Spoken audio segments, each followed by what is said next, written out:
मोडलं माझं लग्न एकदाचं. याला जबाबदार कोण आहे? मुंबईतनं निघलो होतो सातारला लग्नासाठी. तिथं पुढे पोहोचलो तर ट्रॅफिक जाम झालं, सगळं बोगद्याच्या पुढे जायला लागलो. हागायमुताचे वाद झाले ते वेगळंच. इथं पोहोचलो ते सगळं वाटून झालं. जबाबदार कोण आहे याला? अहो गावाला पोचलो तर इथं आल्यावर कळालं पोरीकडची वाट बघून निघून गेली. आणि आता म्हणतात की केस तरी माझ्यावर, माझ्या बापावर. आणि सगळ्या लग्नाचा, जेवणाचा, बँडचा, सगळं हॉलचा खर्च आमच्याकडे घेणार आहेत. ह्याच्याला जबाबदार कोण आहे? हा, आमची काय चुकी आहे? 2 दिवस गेले लग्नासाठी मी सगळं सूट बीट ब्लेझर खरेदी केली. 40,000 रुपये घातलेत मी. 35 वर्ष वय झाले माझं. 35. आतापर्यंत पोरगी मिळत नव्हती. कशापिशी पोरगी हातापायापुढे बापानं पावण्याच्या आणली होती, ती बी गेली.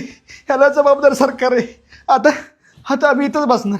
आता सरकारनं काय करायचं, माझ्यासाठी पोरगी बघून द्यायचे, तेव्हाच मी लग्न करणार, नाहीतर मी रांडवाच मारणार आहे. आता एक अपेक्षा होती, स्वप्न सगळी धुळीत मिळाली मला.